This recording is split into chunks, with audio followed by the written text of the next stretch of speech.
But should we say the police bowed to the pressure? If it wasn't because of the pressure, no, I'm one, police after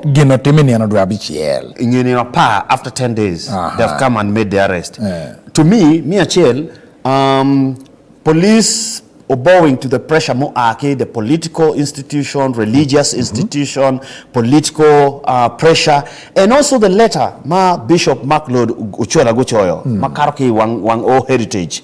They are condemning. Me they demanded the resignation of the chairman electoral commission. If there's a lot of violence, me Rio, they've asked the president directly to investigate. Me Dirk, they've asked me people who have been implicated directly, like Aleng Fatuma.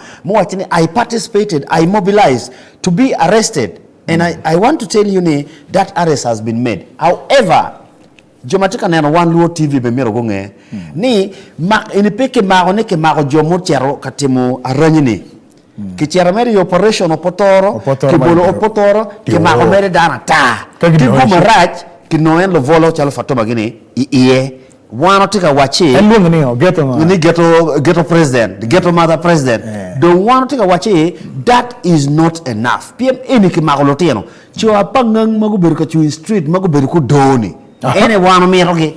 And PM the leaders Aleng Fatuma chim ngagi magin giti yukwet Gurwate hotel panga gibiri meeting gin ngagi nyo lokuluk tela mona chira de kono jerol ngagi kono ngagi ni magin guti yukwet gini kichuru gichini hadi yemko wajini kibimini wa million beach wanu wa lonyo lokuri loke kibini wachina mingonong pikonyo million beach a beach maki wajiki pocket ghetto mother no aki ghetto youth ni no bo aki bonga.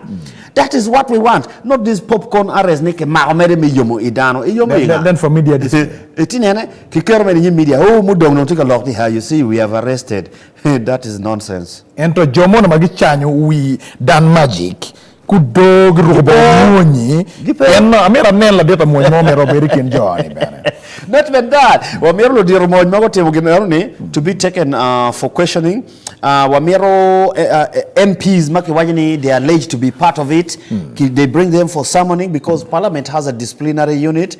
Me Rio, the Attorney General Mironene, the relevant officers, Mironene, all those who have been implicated in this saga are properly pruned. And if some of them are civil servants, they should be dismissed them. Dismissed. That is the order of operation. Kitma President watching, there's a lot of lies going on. The people who masterminded this, and we think they should be punished. Regardless